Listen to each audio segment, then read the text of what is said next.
And you're asking, like, what do we do about? Is you sign a contract with someone. So real quick, before you did that, did you?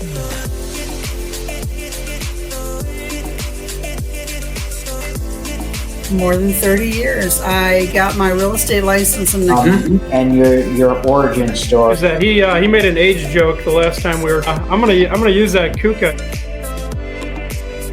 You know, I'm a little more strict with what I'm looking at.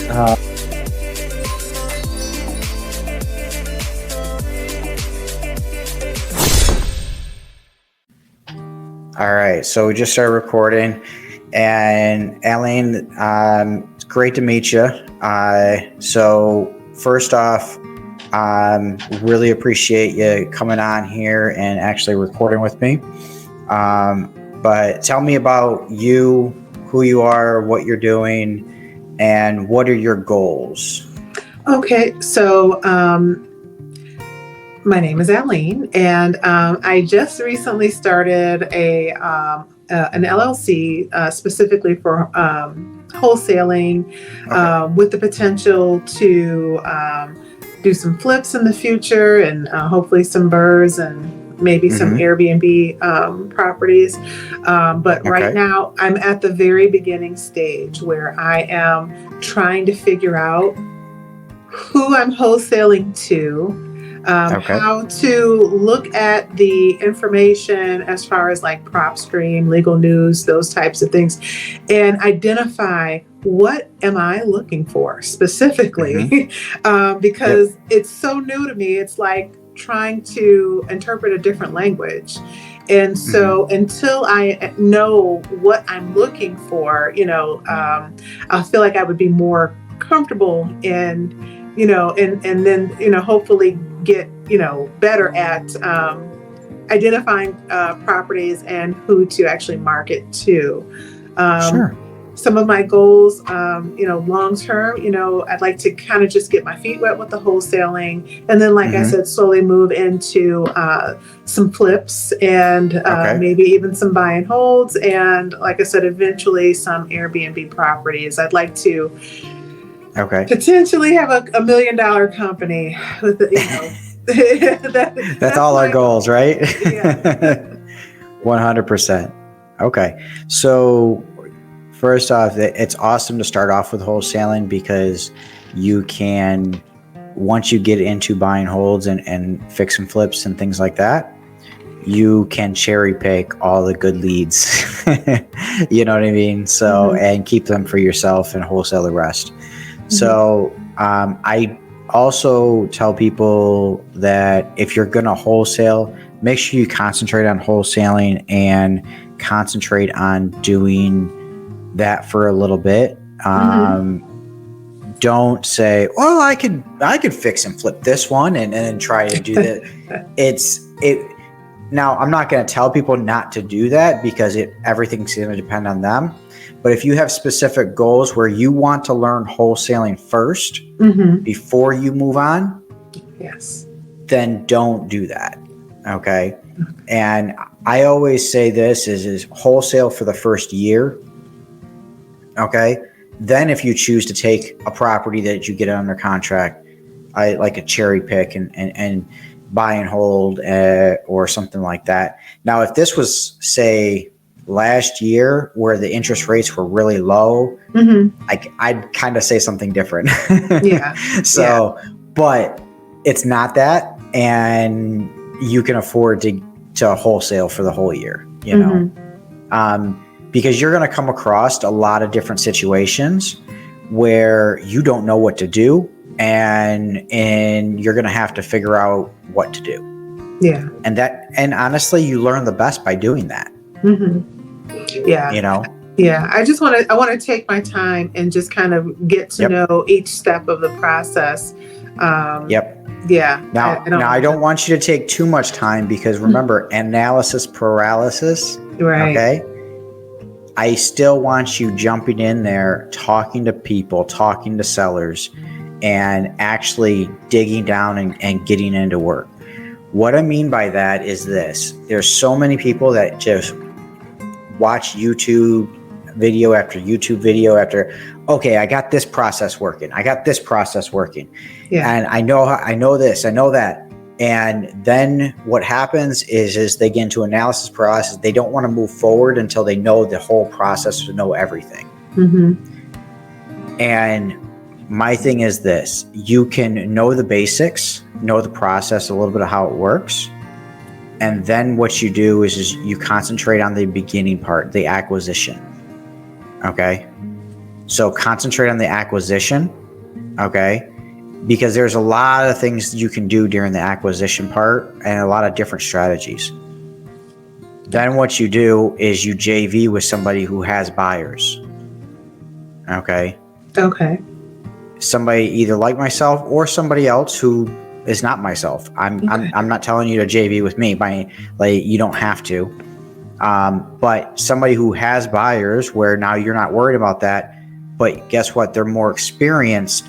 They'll walk you through that whole process. Now, by you doing the deal, you're actually seeing the process go. Yeah. And that's exactly what I want, to be honest with you. Yeah.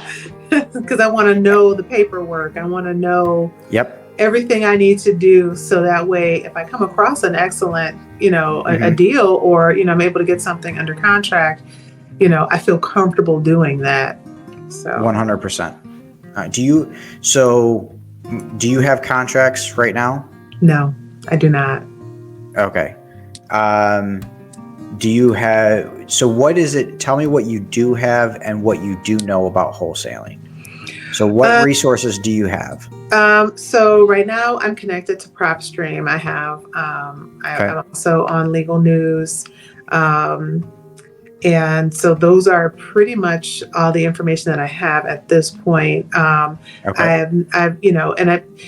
And so, like I said, it's me looking at those things and having a better understanding of what I'm looking for. So I know the next step is marketing and calling, marketing. And, but I know that when it comes to foreclosures, there's a time frame, so I'm just a little shaky on the details of what my eyeballs need to see so I can figure it out and just go ahead and start calling people. Sure. So the first thing you need to do is get lists. Okay. You need to get lists together, figure out your criteria, whether you're going to do PropStream. And then also you said you had the Legal News as well. Mm-hmm. Okay. That is actually very important because Legal News is kind of expensive. So to be honest, the fact that you do have that is really good. So what I would be doing is I'd be looking at how often they update those every day. And anytime you get something new, on the Legal News, grab it, skip trace them to get their phone number. Okay. And give them a call almost immediately. Okay. So I think they update that weekly. Is that right? I think it's updated daily. Okay. Yeah. So I would be looking at that every day, compare it to the list that you already have, say, okay, oh no, this is a new person. Okay, now you need to add them to your list, skip trace them, give them a call. Whoever you don't contact, keep calling them. Okay. You got to keep on the follow-up. And I think the Legal News is probably going to be the best source for the best leads. Okay. Now, I tell people this is, I think, a really good to start off with. It is a good list is a driving for dollars list. Okay. Now, if you have PropStream, they do have a mobile version of the app, and with your account, you can actually create a list and do a driving for dollars with PropStream. Okay. So I didn't know if you knew that or not. So yeah, I'm still, like I said, I'm still kind of like figuring out. It's not the best. It's not the best. I'll tell you that. Yeah. The best out there is called Deal Machine. Oh, okay. I've heard of that. Yeah. Yeah. From what I hear, they have the best driving for dollars app. Okay. Okay. But it's another fee like PropStream. Yeah. The reason why I mentioned prop stream is because you already have it and it's included in Okay. what you pay currently. Yeah. Okay. I don't want you going out there spending a ton of money, a ton more money. I want you to use what you have now and utilize that. Okay. The skip tracing is going to cost you money, of course, and whatever you currently have is going to cost you money. Okay. But I'd rather you use currently what you have until you get your first deal. Your first deal is going to pay for everything. Okay. Good.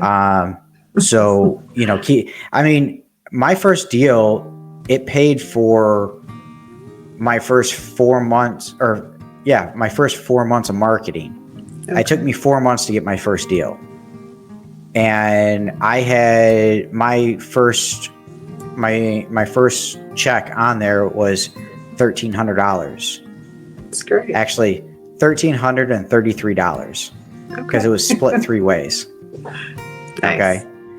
And that was enough to pay for my marketing for all this. So at that point, I was broke even, but it was the most important check that I did because it gave me a proof of concept. Okay. So your first one's going to be the most important. I promise you that, no matter how much it is. All right.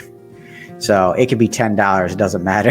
It's It's not going to be, but right. I will say it's going to be, you're going to go, I learned something new from every single deal.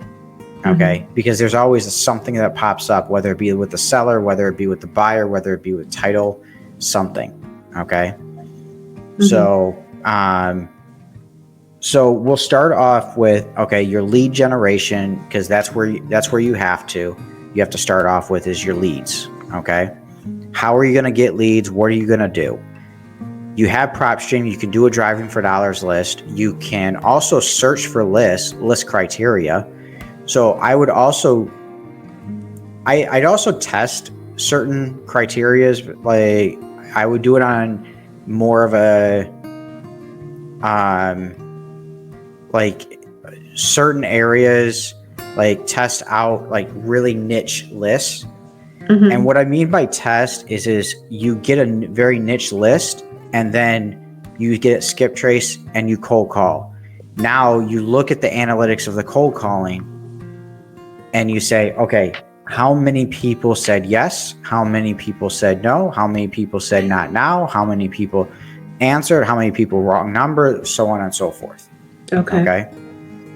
And by the data is what you have to do. And that's how you determine whether it's a good list or not.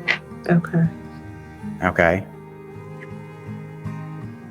So, but I would start off with the driving for dollars and the legal news. Okay. Those are the 2 things that you have access to right now that I would do. Okay.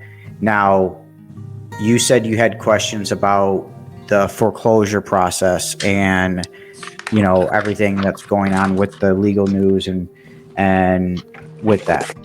So the good thing is that you don't have to know everything right off the bat. Mm-hmm. All you have to know is to get the right information from the seller. Okay. Mm-hmm. How long are you backed up? What are you in arrears? What are you, did it go to auction yet? Did it not go to auction? So on and so forth. Okay. Mm-hmm. Did you just get the notice? Is it 3 months ago you got the notice? Is it, you figure out the timeline on where you're at, and then that determines and then you also got to figure out what the balance is, or what they're looking to get out of the property. Because sometimes we can do a creative deal, and if they need too much, well, maybe we can catch up their arrears and do a sub 2 deal, and you can always wholesale a sub 2 deal as well. Okay. Do you know what sub 2 is? Subject to financing, but I'm not exactly sure.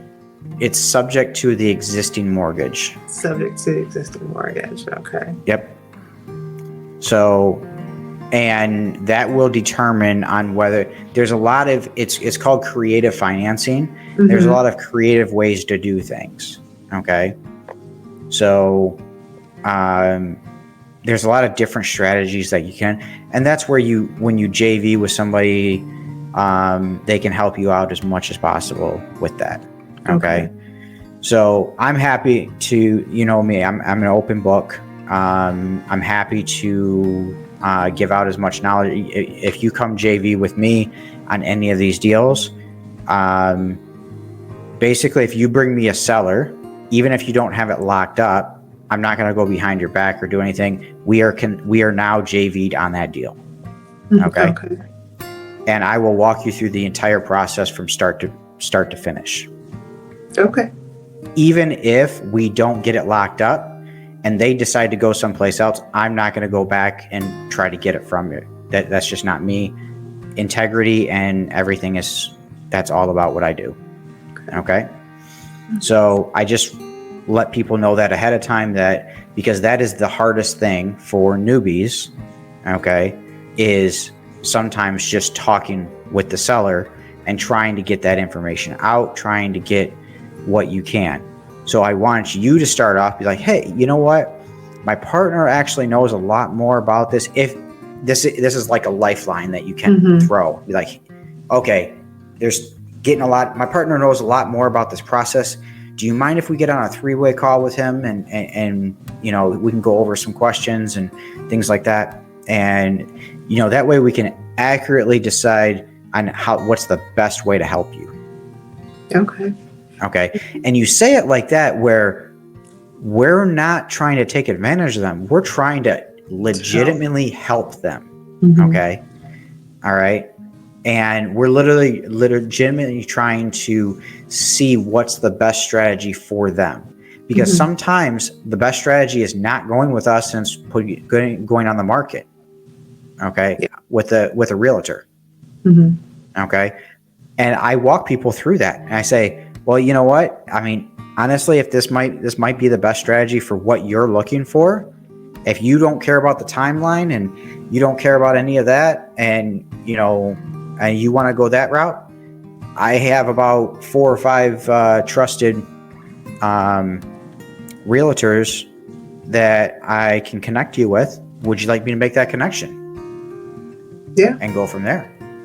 So now you connect up with a realtor and you talk with that realtor. Realtor is going to give you a marketing fee. Okay. If they close that deal. Okay. Yeah. And a lot of that's based on trust, honestly. So, but you can follow up with them later on, and things like that. So, any questions so far? No, I think that's good. Actually, I just thought about it. So, when you are working to get a seller under contract, the paperwork that's needed, is it the same type of documentation like when I purchased my home? And I know that there was another form in regard to lead or knowledge of lead or something. But I thought there was disclosures. Okay. Yep. And I thought there was a third form. Or no?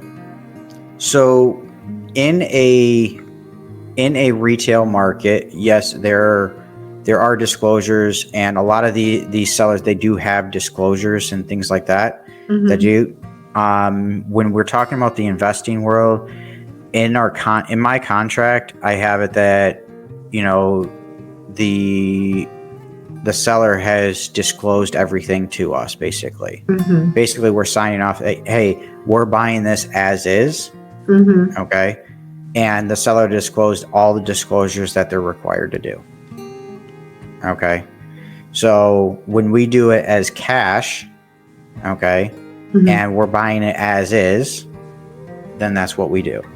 All right. Now, legally, yes, there is a disclosure form. When we wholesale, we don't have to necessarily worry about that too much. Okay. I say that because it's kind of built into my contract that the seller has disclosed everything that they're supposed to us. Okay. Now, if you ask a realtor, they need all of that. Mm-hmm. Okay. I'm not a realtor. Okay. Okay. So keep that in mind.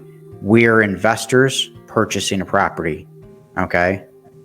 We're investors purchasing a property that we already understand that there's lead-based paint. Now, will you have to disclose that say you're the fix and flipper? Will you have to disclose those disclosures when you sell the property? Yes. Yeah. Okay. But right now, I say we don't have to worry about that at the moment because what we need to do is find the buyer. Okay. Now, the main thing that you need with getting a property locked up is a purchase agreement. Okay. That is the one thing that you need. That is what gives you the equitable interest in order to be able to market that property. You should not be legally, I say this, you cannot market a property that is not yours without equitable interest unless you are an agent. Okay. That's how we get around where we're not agents. Okay. Because we're not selling the property. What we're doing is we're selling the right to purchase the property. We're selling the paper. So when we have the buyer, what we're going to do is we're going to assign the purchase agreement over to the buyer. And the difference in price from the purchase agreement and the assignment is what the wholesaler, you get paid. Okay.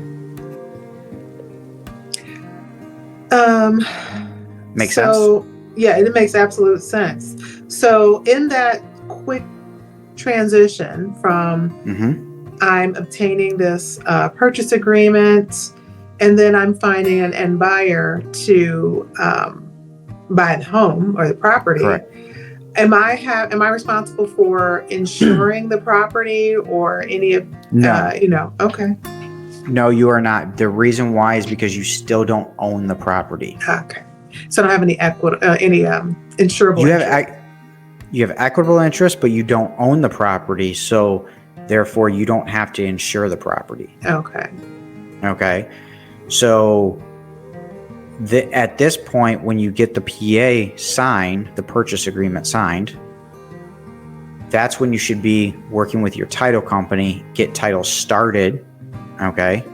A lot of times people say, don't get title started until you find a buyer, and then you bring both of them all together.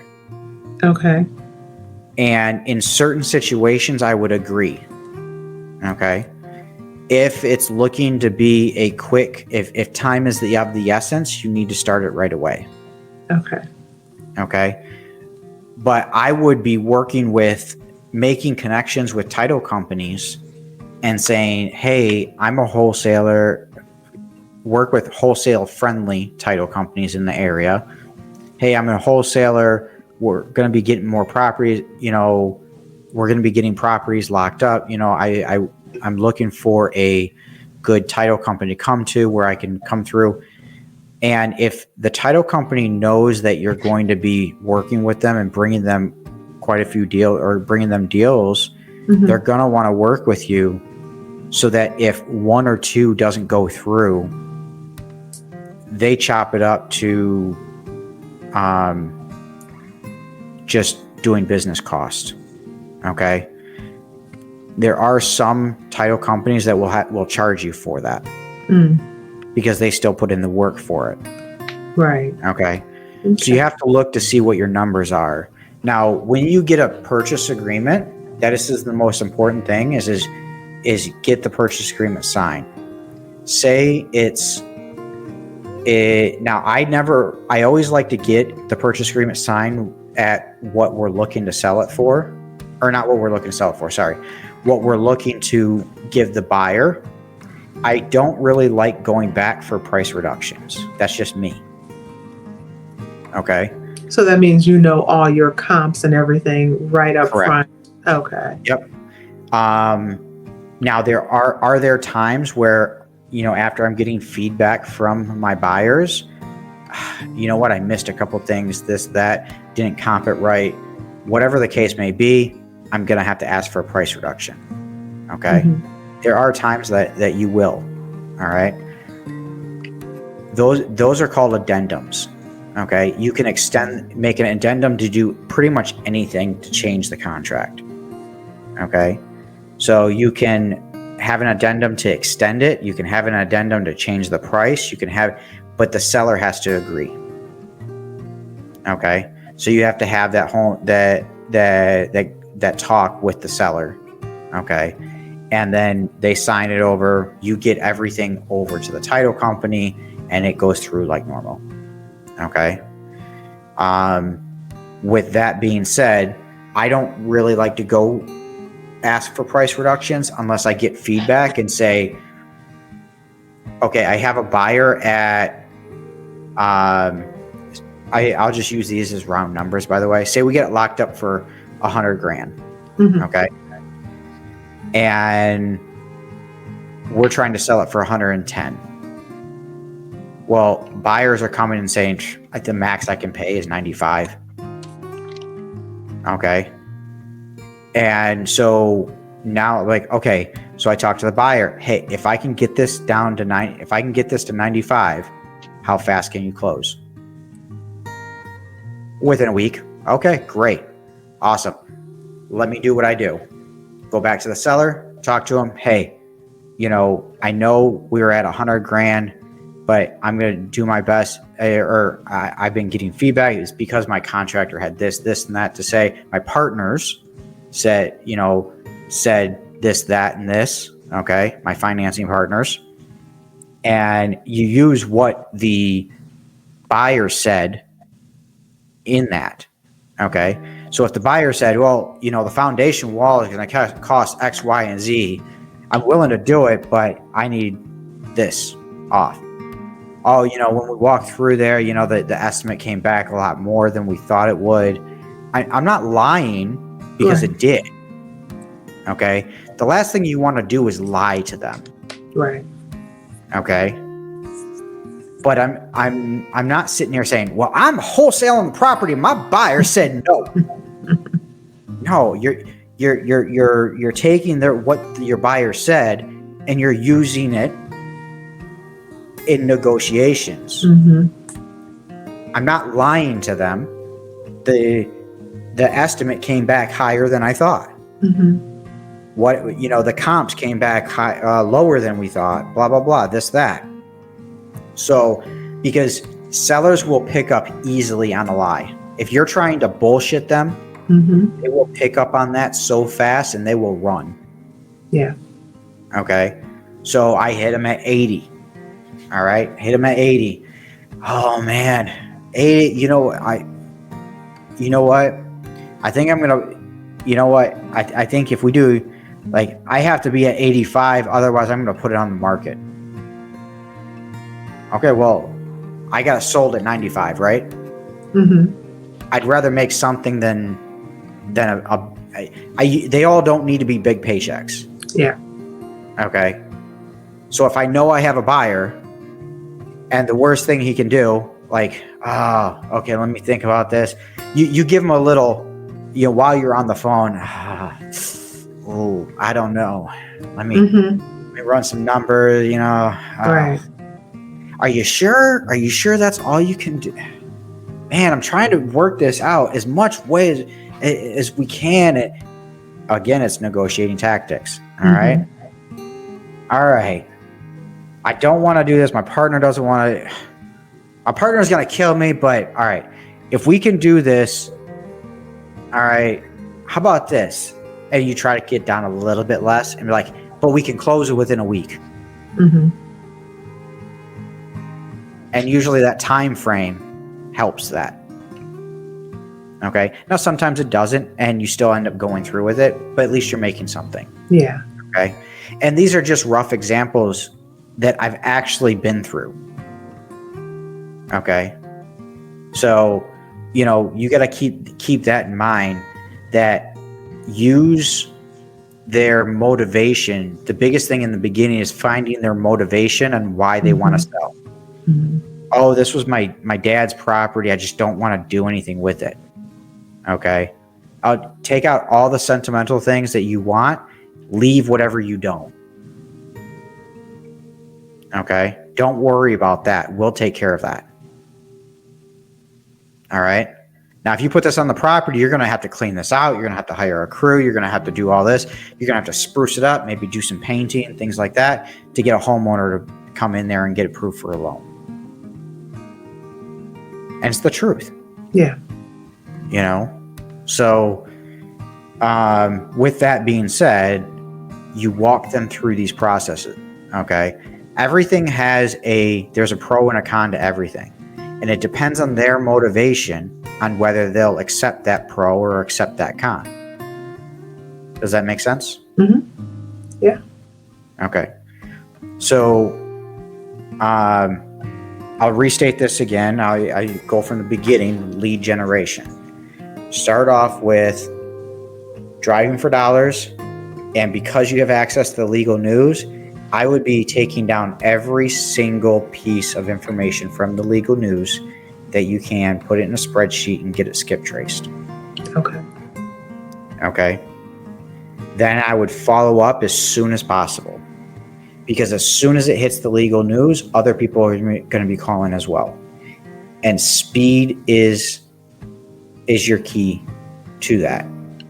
Okay. The faster you get to that person that's been in the legal news, the faster you get it locked up under a contract, the better you'll be.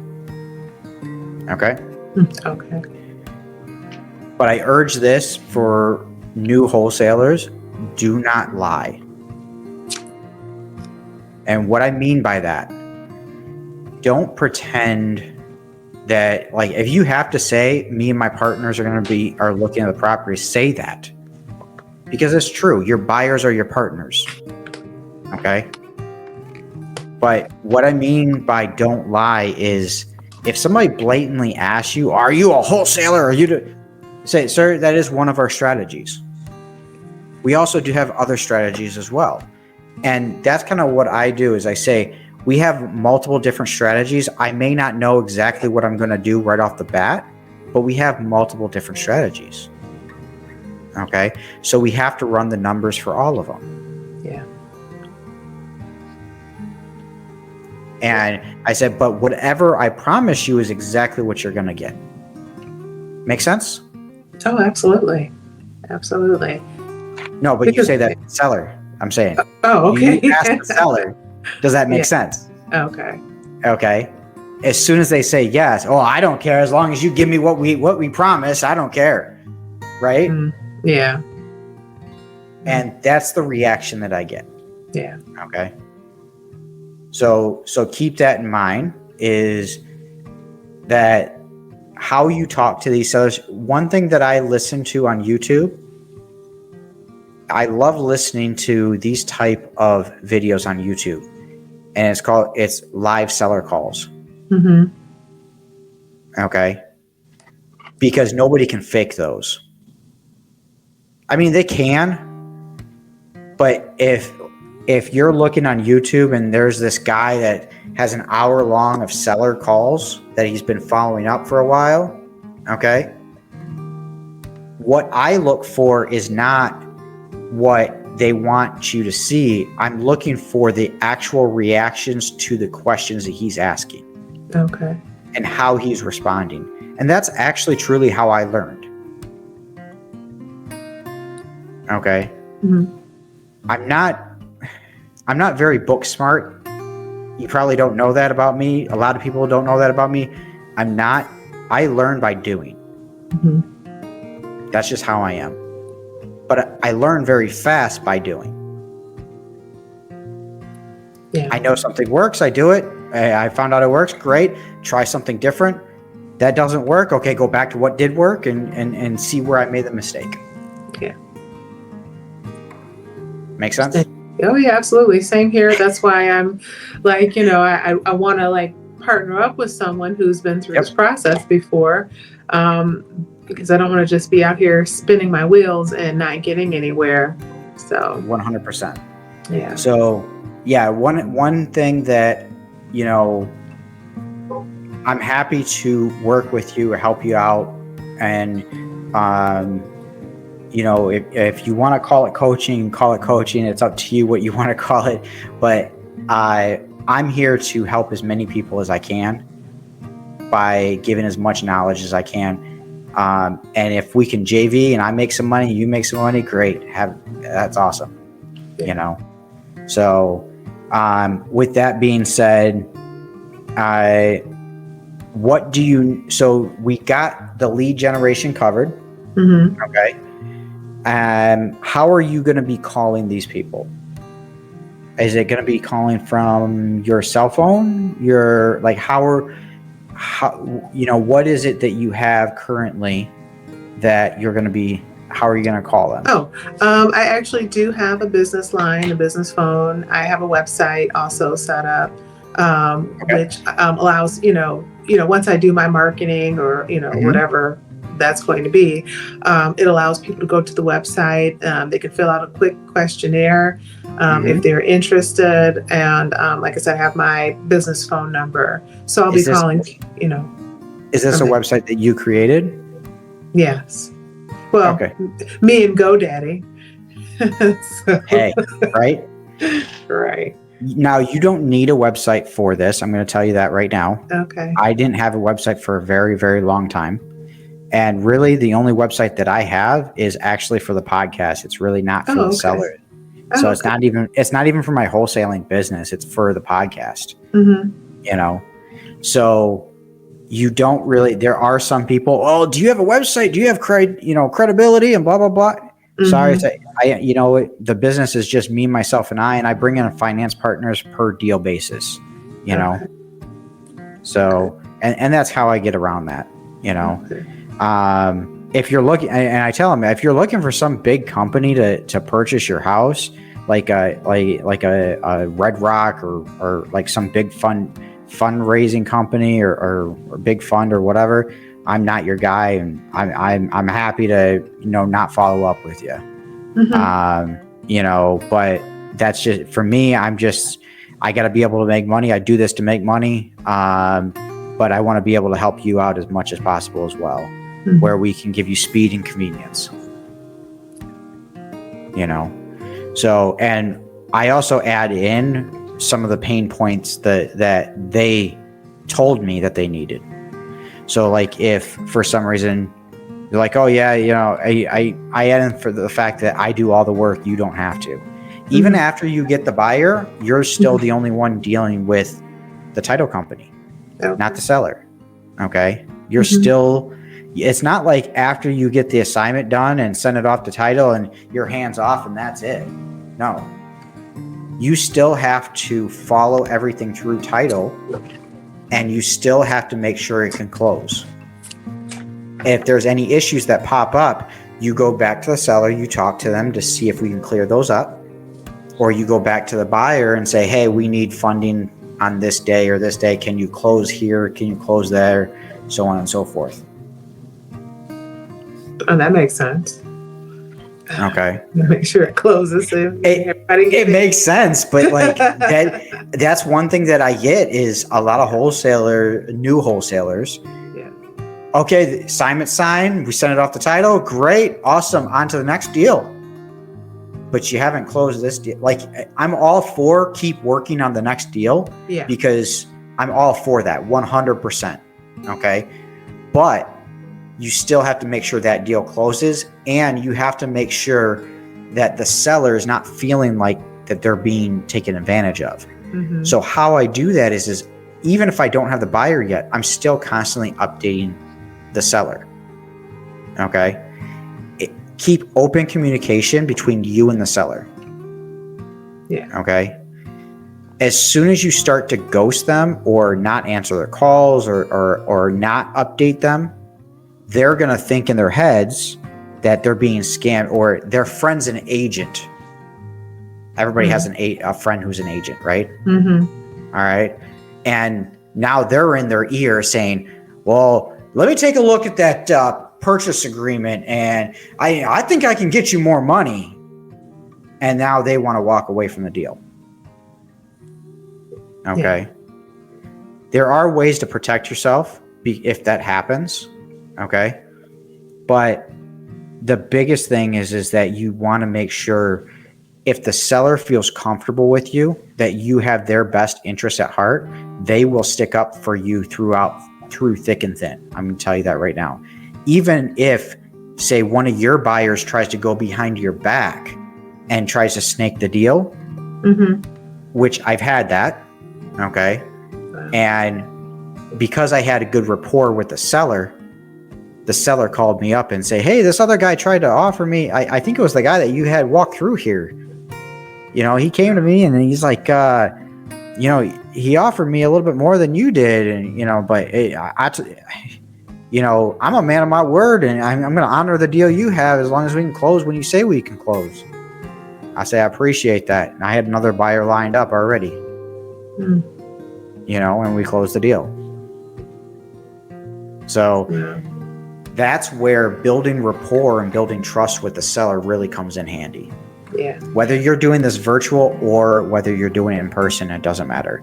You can still build rapport over the phone. There has been so many deals that I have never met the actual seller. Wow. I've only talked to him on the phone. So let me ask you about earnest money, or in between myself and the seller as a wholesaler. Yep. So I know it's different for every state, but what is that here in the state of Michigan? Can you go into a little bit about that? Sure. So earnest money is essentially the same thing anywhere, but what it does is it gives it's a good faith deposit. Now, you don't hand this straight to the seller. You don't hand this straight, like a buyer doesn't hand it straight to you. You hand it, it goes to the title company. Okay. In my contracts, I don't have earnest money deposit. I should, but I don't, because I don't even bring it up to the seller unless they ask. And usually the only time that they ask is if they were an agent themselves before, or something, they had something to do with real estate and things like that. Then what I do is I say, okay, fine, I'll give you XYZ earnest money deposit, but I need a 10-day inspection. Okay. Then I say, I will put down the earnest money deposit and it will be non-refundable after my inspection. Does that work for you? Okay. And I negotiate that.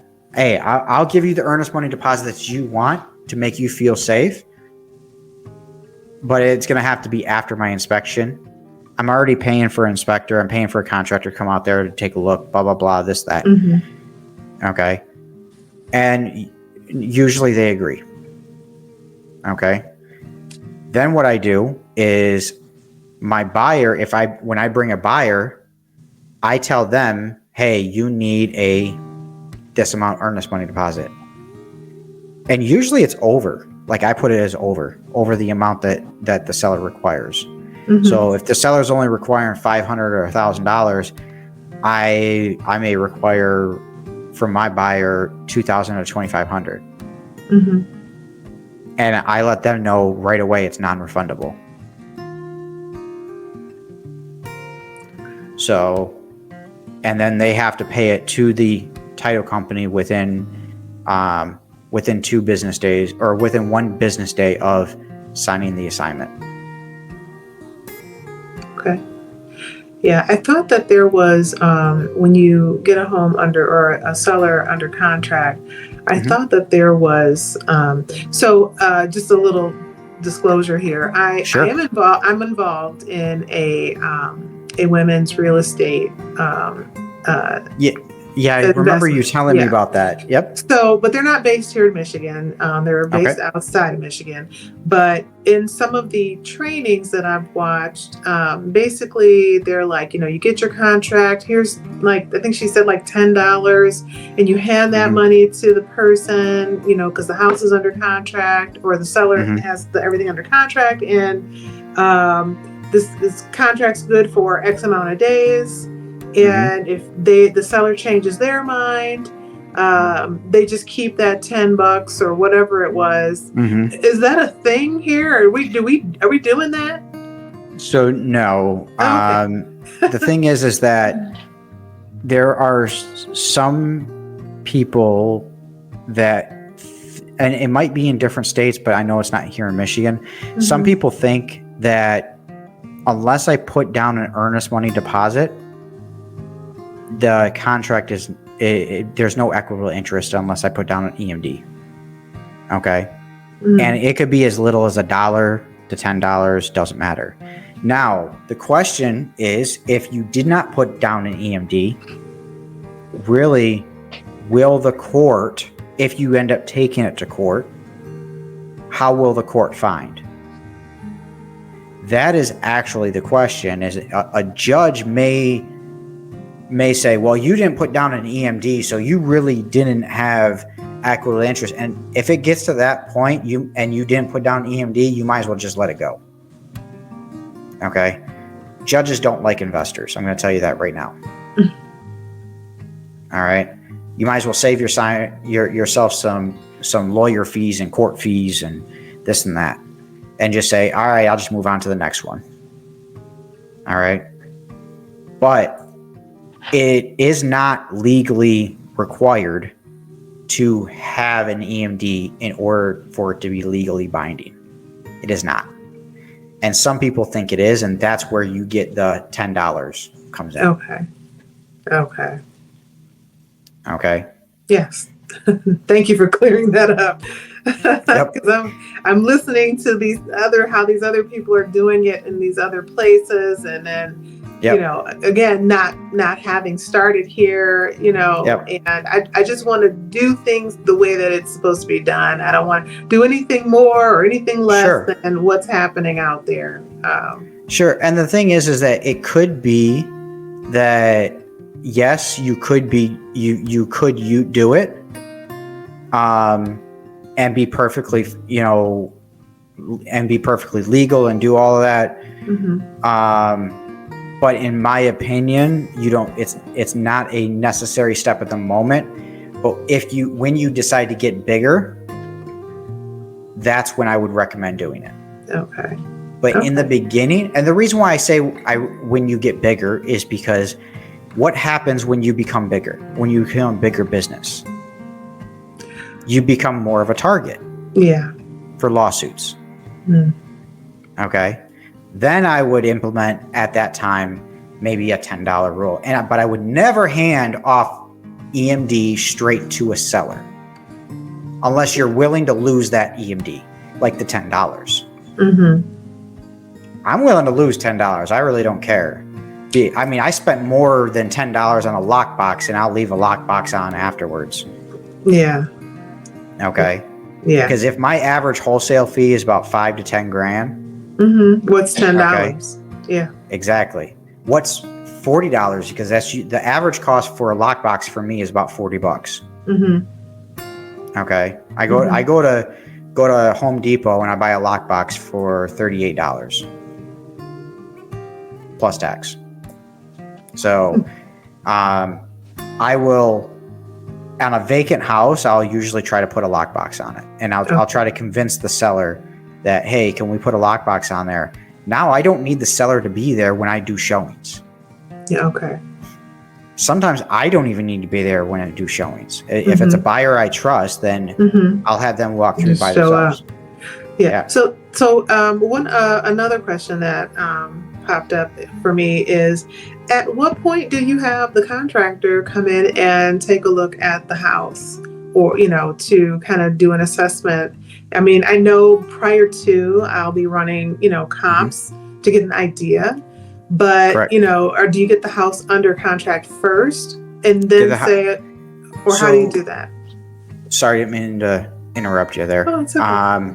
So the process is this: is it depends on how hot the deal is. I'm going to tell you that right now. Mm-hmm. If it's a smoking deal, what I mean by that is that everything is looking really good, like you're getting it really underpriced.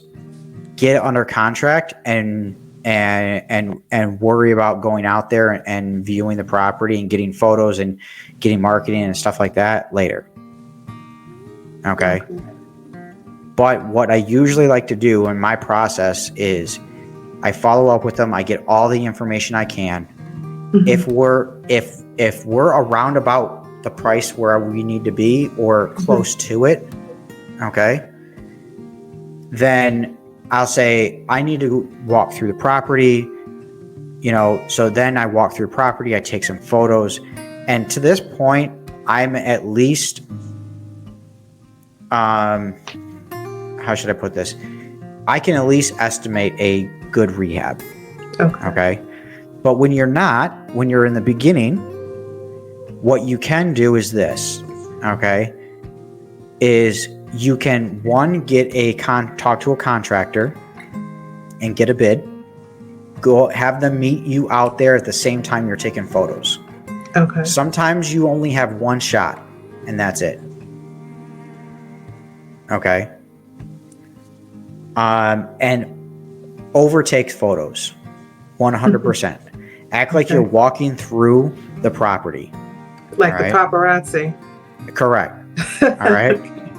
I do wide shots, and then if I see something wrong, I will. Yeah. I don't zoom in it, but I pay more close attention to it, so I get another shot where it's showing that. Okay, that way I can be at least honest. And what happens is when somebody looks at my photos, they can at least see the problem areas and the good areas. Mm-hmm. I don't want somebody bullshitting me, excuse my French, but bullshitting me on, well, you didn't tell me that the foundation wall was leaning and blah, blah, blah, and this and that. Mm-hmm. Right. Did you look at the photos? Mm-hmm. And now what I'm doing is I'm not only am I doing the photos, but I'm also doing a walkthrough video. Oh, okay. Just off my cell phone, and I'm doing commentary on everything that I see. If I think I have some ideas for some fix and flip, you can take down this wall, I'll put that in there. Okay. But I keep that on widescreen. I walk through the whole property because photos can be edited, but video is very, very hard to do that. Yeah. Okay. Mm-hmm. Photos can be, the lighting was not here, there, whatever. Well, go look at the video. I walked right through it and you can see it. And they can at least get a roundabout price of where they want to be. And then say, okay, yeah, I think I'm going to be close to asking. I just need to walk through it. Okay.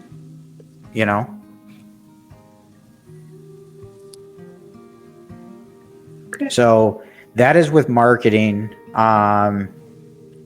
It's kind of the biggest thing is with your contracts, you want to do, first you get the PA signed. And then once you get the buyer, you get the assignment signed. Okay. Once you got both of those, you send them off to title. If you don't want to wait until you get the buyer, send at least the PA, letting know that it's going to be a wholesale deal and there's an assignment coming. Okay. So you have to understand that as well. And sometimes if you're dealing with, like, say, a bank foreclosure that if it's a bank owned property, you may have to secure some gap funding because you may need to do a double close and not an assignment. Okay. Usually the only way I do those is if there's a big enough spread to be able to pay for that. So keep that in mind. Okay. All right. I wanted to, let me go over here. I'm going to show you.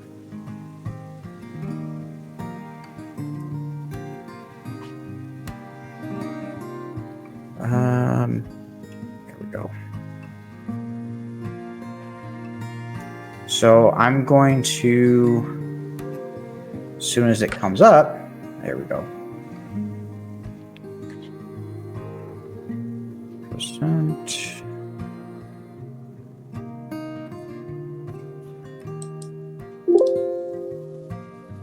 Okay. So this is my purchase agreement. Okay. Okay. So this is 4 pages long. It's very simple. And probably you can get rid of a half a page easily, if not a full page. You put in your seller name. You put in the buyer name. Buyer would be through your LLC. Okay. It's in the county, and then you put the address, okay, of the property. You make sure that all this stuff here that's inside the house that they don't want to keep. If there's something that they want to keep, just exclude it right here. Okay? Okay. This is the important part, which is the purchase price. Okay? So if I say $100,000, I'm going to type in, hold on. I'm going to type in $100,000. It's like that. Now, one thing I always do is if I make any changes to that, I highlight it and I just turn it bold. Okay. It just makes it stand out. Also at the top, you put the date that you're doing this. Okay. Now, number 3 is the terms of payment is the X below. So behind here, so we're going to do basically like an X right through here. Now, this is cash. When you do that, all this is null and void. Okay? Okay. All the way up to number 4. So I could even delete this and they don't have to worry about it. Mm-hmm. Okay. Number 4 just states that the property is not zoned single family residence or cannot be used legally. Basically, there's no zoning restrictions, and it's zoned for what we discussed. Okay. If it's zoned for something different, then the agreement is terminated. All right. What would be an example of that? If you have a single family house and now all of a sudden the single family house comes up as commercial instead of residential. Okay. Okay. Okay. And we wouldn't want that? No, because now you can't sell it to a single family. You have to sell it to a commercial residence. Because it's a commercial okay, got you. Yep. And now you would have to, the seller or somebody else who buys it has to go through the city to get it rezoned. All right. And that's costly and takes time. Okay. So, closing shall be on or before. What I usually do is if I give 30 days, I put the 30th day after this is signed. Okay. I'll give you one guess why. 30 days after the day it's signed. And why I don't put a date. Because you want it to be signed and you want the clock to start ticking after the signature is already on there. Correct. Yeah. Okay. If I put a date on there and they wait a week to sign it, now what happens? Yeah. I just lost a week. Yeah. Okay. So that's where I do all that. We're going through title company. This is basically my standard closing. Now on here, this is where I show them. Okay. Buyer shall pay for the closing costs and transfer title. Okay. Mhm. Buyer will pay all closing costs. Seller shall pay the following closing costs and transfer title. Seller shall pay none. Okay. Now you can negotiate this where the seller pays the standard and the buyer pays the standard, or vice versa, or whatever. Usually the reason why they're going with us is because we're paying all the closing costs. Okay. Okay. So you put a check mark, an XX next to the one that you're doing. Okay. Right here, number 7 is proration. All rents, if there's a tenant involved, all rentals and association, condominium fees, property management insurance, and so on and so forth. Like all this is subject to up to the date of closing. What this says is, okay, all the water bills, all the taxes, and any blight tickets up to the day of closing, the seller is responsible for. Okay. Yeah. And for title, the seller shall provide clear and marketable title before closing. What this is saying is that we can actually get through a title company. Okay. Yeah. And get insured title work. Okay. If not, then it's null and void, and we have the right to cancel. Okay. And buyer may terminate this contract entitled to return all of earnest money. Okay. Mhm. Seller disclosures. This is what you asked for. Purchaser has not received a copy of lead-based paint and seller disclosure statement setting forth certain condition involving the property, and sellers acknowledges that statement is true and accurate to the best of the seller's knowledge. What that's stating is what they told us is true. We're good with not having seller disclosures. Okay. Okay. Conditions of the property. The seller understands that there's no appraisal, no repairs requested by the seller. Basically, we're buying this as is. Okay. Mhm. Number 12 here, occupancy and possession, is you choose one of these, or you can, if for some reason there's a unique situation, you can go in here and hit return and create your own. Okay. But I check what is applicable. Property is vacant and will be given occupancy at closing. Property is occupied by seller or family member, and the property will be given occupancy at closing. Basically, if the seller or somebody lives in there, they will be out by closing and empty of all possessions. Okay. The property is occupied by a tenant, and the tenant will be allowed to remain in the property for the duration of the lease agreement. Okay. So that's where you're going to be inheriting a tenant. Yeah. So does that make sense? Yeah. Okay. Now, when it comes to that time where you're going to be inheriting a tenant, when you're through title, that's when you're going to be getting the lease, all of that stuff will transfer over. Mhm. Okay. The prorated rent for that month. Okay. All security deposits and things like that will get transferred over at closing. Now, I always recommend to my buyers, talk to the tenant and get them to sign a new lease with the same terms of their original lease. Mhm. Okay. Just with now your company information. Okay. Okay. So, acknowledgements. So number 13, I leave this in here because I may get my license later on, but this is just stating that somebody on my team has a real estate agent or real estate license. Okay. However, there are no agency relationships being established by this agreement, and the buyer is a real estate investor and is buying the property with the intent of making a profit. This is very important right here. Okay. Mhm.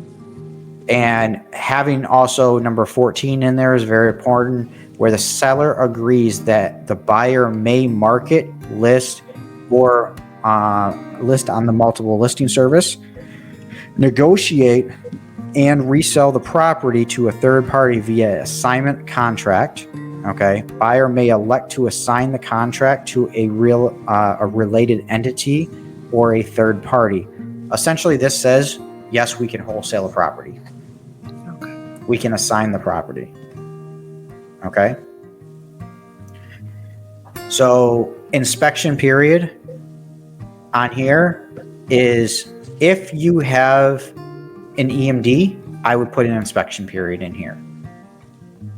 If not, just leave it blank. Okay. Because what's your point for that, right? You don't need to. So if the buyer defaults on the agreement, blah, blah, this is default here. The EMD will be forfeited, blah, blah, blah. But there's been no mention of how much the EMD is in here. Mm-hmm. I did that on purpose.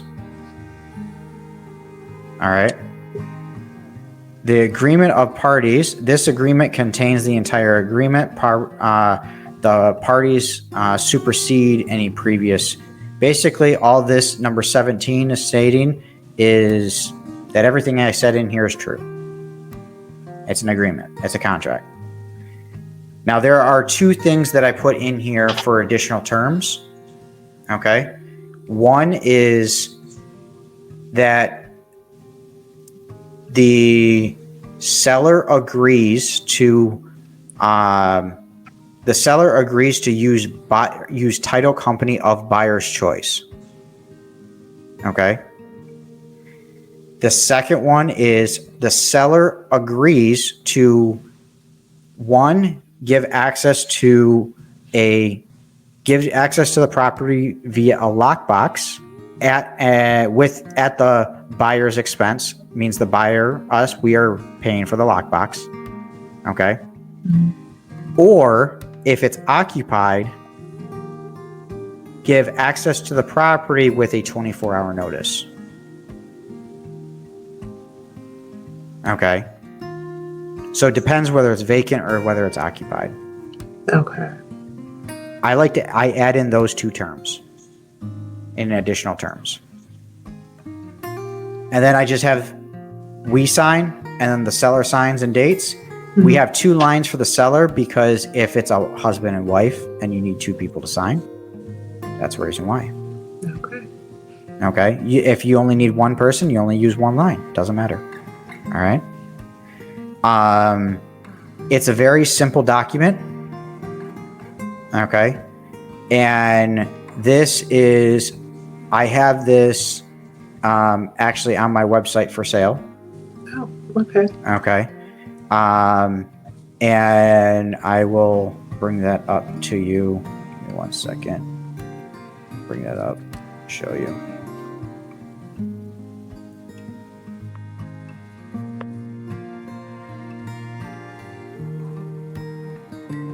Second here.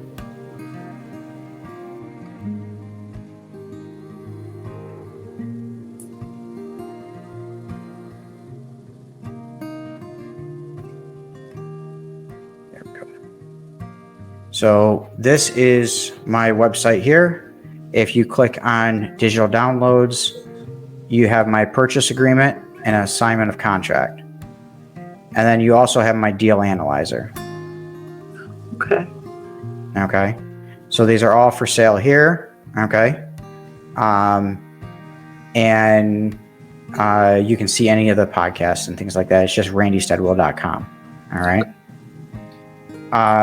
If it's something that you want to JV with me on, I have no problem, doing all the paperwork and things like that. So, okay. All right. And showing you exactly what we need. All right. But one thing that I do is the reason why everything that I just went over with you. Mm-hmm. Okay. I go over with the seller. All right. Now, I may go through it a little bit faster and a little bit more vague with them, but I at least try to get them to understand every bullet point. Mm-hmm. or try to understand the contract. Whether it's over the phone and I'm like, hey, do you have a few minutes? Like I'll send it over to you right now and we can kind of go over the phone with you right now. Is that okay? Oh no, you're busy cooking. Okay. When's the best time to do that? I don't want to send it to you until you're ready to look at it and I can explain it to you over the phone. Yeah. And do you have them? So you send it by email and you have them digitally sign it, or? So I use a service called Sign Easy, but you can sign up for any type of DocuSign type of service. Okay. Something that they do that and you put it in there, you have them, there's the places for them to sign, but they can view the whole document before they sign it. Okay. And you're going to go over it with them, whether it be on their smartphone or whether it be just on their computer. I prefer them to be on their computer so that they can see it. All right. Well, Okay. I'll definitely be going to your website. So. Awesome. So yeah, I mean, check it on there. If you want, what I can do is if you want the assignment and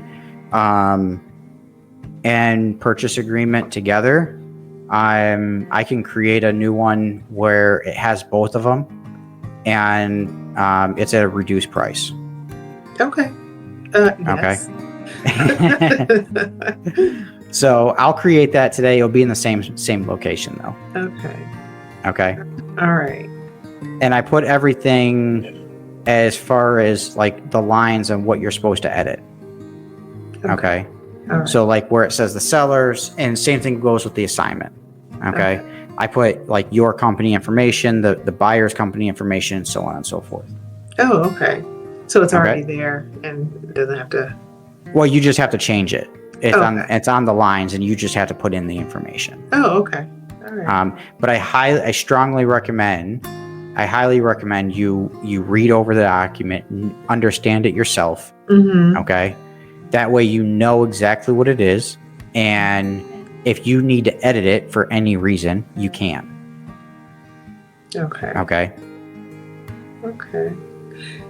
And as far, forgive me for asking this, but That's okay. has this document, I mean, I'm sure it has, been viewed by an attorney or you, I mean, I don't know, like, because Sure. this is, okay.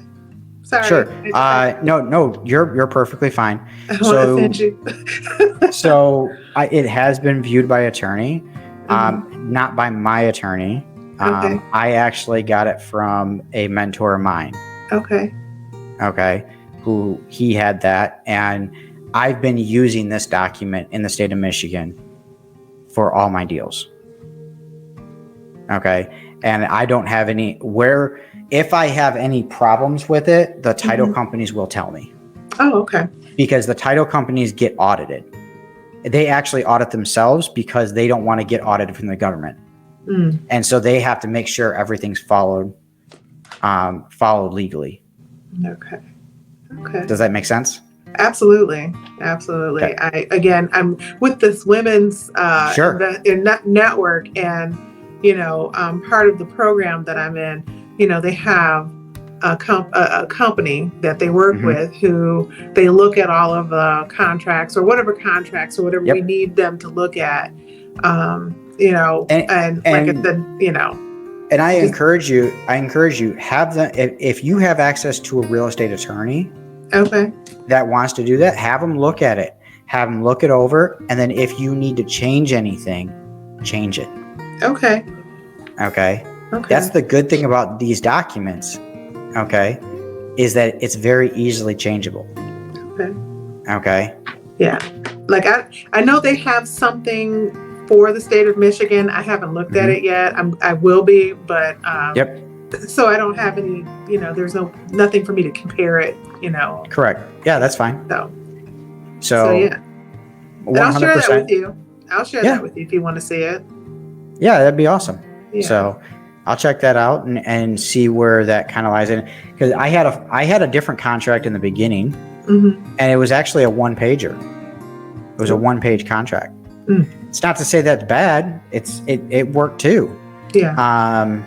But there was certain things that I liked about this contract that I got. Is it wasn't too long, but it wasn't too short either. And I like the fact that, okay, if I wanted to add a mortgage in there, if I wanted to do there's a part in there for a land contract. If I wanted to do the land contract, I can. Okay.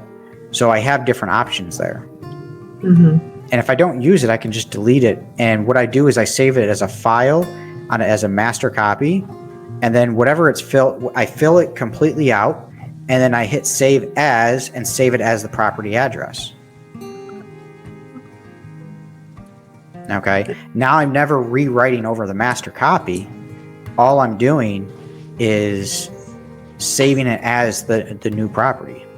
Okay. And that's how I keep track of all my properties that I have under contract. I make a folder system. Okay. So, all right. Now, one thing that's kind of important with this is having a CRM. Okay. A CRM stands for Customer Relations Management System. Okay. It will be important later on. But until you get one, you can use an Excel spreadsheet or something like that, or Google Sheets. Okay. You don't need to go out spending a ton of money getting all these process things like that. Not until you get your first deal. Okay. Then look at your business and say, okay, well, what worked? Let's concentrate on what worked. Let's reproduce that. Yeah. Does that make sense? Yeah. I want a recipe. Exactly. I want consistency. I don't want to. Exactly. You know. So let's check this out. Let's see how this worked and let's reproduce it. All right. So, but 100% check this out. I will add that tonight to my website if you want to check it out. Okay. Also, my deal analyzer, I will show you what that looks like right now. Oh, okay. Cool. That's on there, and I've seen that, but I didn't realize that was you. I don't know why. I didn't connect the dots. You didn't connect the but dots? I've seen it. Yeah, I did not. Okay. But it was before I met you. I don't know, just tooling around, and I've seen it out on the internet. So this is my deal analyzer. Okay. So I have different tabs for a fix and flip, for like a flip calculator, for a seller finance, and for a buy and hold. Also for a rehab calculator. Okay. Now the rehab calculator, I'm going to tell you, you have two different options. Okay. You can put in all of this information here, the flooring, the rehab, all of this. If you want a quick rehab, what I would do is you look in here in the area, check, okay, on average, it's like about $25 a square foot. For a light rehab, $35, $45, so on and so forth. For medium or large rehab, put the square footage of the house here. If you go here, there's a drop-down menu. And it's not showing up on here, but there's a drop down menu and I can click light, medium, or large, and it'll change this number. Oh, wow. What it does is it takes this number here, multiplies it by the square footage that you entered. Okay, so you got to make sure you enter the property's correct square footage. Okay, and it'll give you, this is just a rough estimate. Okay, keep that in mind. If I'm going in there and it's all pretty much cosmetic, okay, I'm probably going to be somewhere in between a light and medium rehab, depending if I need a whole new kitchen. If I need a whole new kitchen and it's still cosmetic, I'm probably going to do a medium rehab. Okay. But if it's quick carpet paint and just do a quick rehab, then I'm probably going to be at a light rehab. Okay. Okay. So then you will go down here. You can hit, like I hit light rehab, and you can see it. This is about 31,000 based on a 1,236 square foot. All right.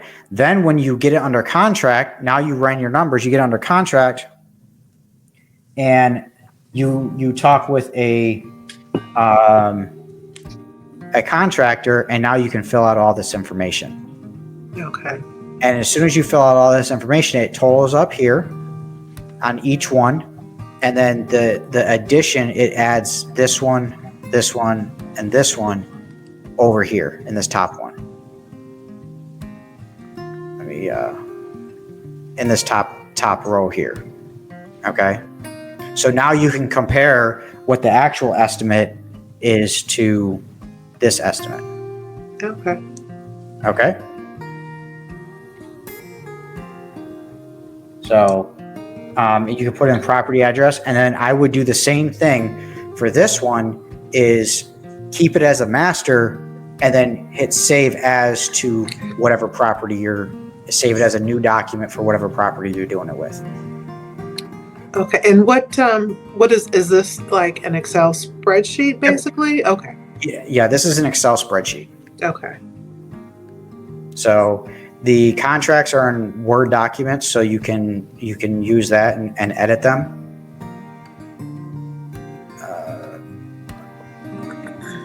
Okay, so you can do that and edit them.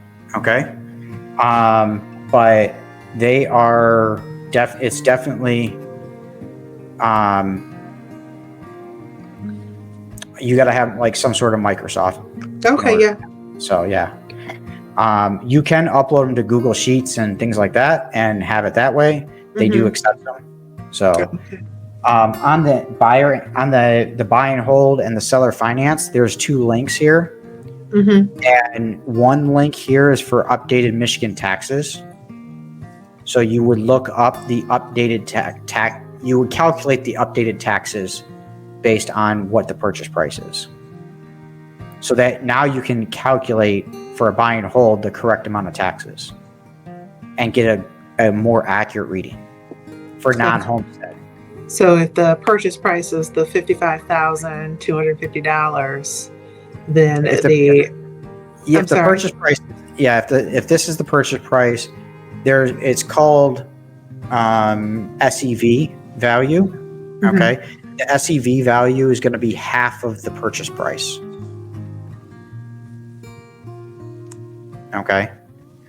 So when you click on that, then you'll do that. Now, if you want to do a seller finance, or you need to come up with some sort of balloon payment based on monthly payment, you're going to click on this link right here. Okay. And that link will take you straight to a website that will calculate the balloon payment based on monthly payments and stuff like that. Okay. Okay. So this is great stuff to have so that you can play with it. Okay. And so that you can take this and like, okay, you know what? It works at this price, but it doesn't work at this price. And it gives you the return on investment here, the ROI. Oh. Okay. It gives you the ROI here, and it gives you the estimated cash flow per month. It gives you the yearly cash flow. And you can change, remember, you only change what's in yellow. Everything else is calculated. Okay. So the property management fee, I would put 10%, vacancy at 5%, and maybe CapEx at 5%. But you can change those numbers based on what you just did. Okay. If my rehab, and I did a full on rehab to the whole property, my CapEx can come way down because I don't need that. Okay. So this is where playing with the numbers can see what kind of return you can get. All right. And then the same thing goes for the seller finance portion. It's essentially the same type of calculator. I'm going to be completely honest with you. Okay. But now what you can do is you can put in here in terms and see what works. Okay, now I get a balloon payment here, and I can see where I can make it work and what will happen. Okay. So the fix and flip calculator, the reason I like this one, the reason why I have this is because you can put in your hard money interest rate, how many points you have, any administration fees, all closing costs, and then if you want, you can put in even gap funding in here, and then it'll spit out the projected profit right here, and whether it's a deal or no deal. Also, it will spit out whether the profit will be if you go about 20,000 less of ARV or 20,000 above ARV. Okay. And remember, you only change what's in yellow. Okay. That's it. So this is something, this is something that I have, that I'm selling on my website. Okay. And then the reason why I have all this is basically just to help support what I do here, to help as many people as I can. Oh, that's excellent. Okay. Excellent. So what I'll do is they're all listed in the same area. As soon as we get off of here, I will put on the deal where you can get the assignment and the purchase agreement together. Okay. It'll be one. And then I'll get that out there for a discounted price of having them, just buying them separately. So, okay. All right. That's fine. That'd be great. And kind of go from there. All right. For sure. For sure. So, all right. Well, I guess I'll start looking for sellers. Yep. So one thing you're going to do is, remember, we'll go back to the beginning, is you're going to copy down all the information from the legal news. Okay. And do a driving for dollars. Those are going to be the best list that you're going to get. And then you're going to skip trace those leads to get the phone numbers. Okay. I would probably get a Google Voice number if you're going to be hand dialing. Eventually you're going to get, I would invest in a dialer. Okay. Where it's like a 3-line dialer. But at the moment, hand dialing is perfectly fine.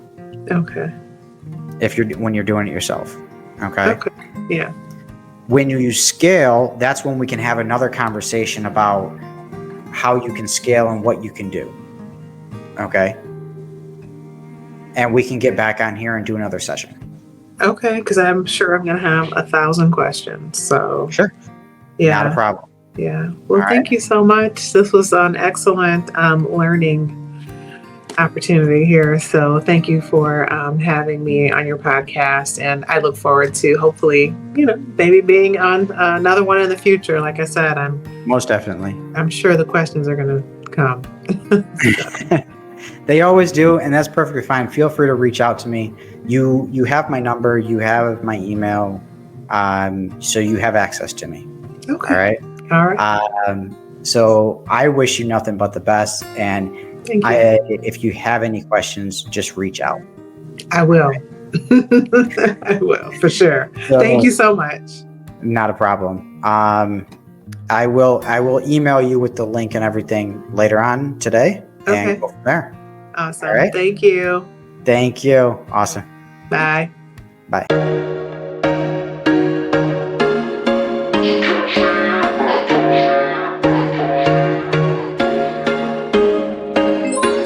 There was once a day that I would pray for you. I'd go and misbehave just so you'd notice too. Sneaking looks up and down from across the room.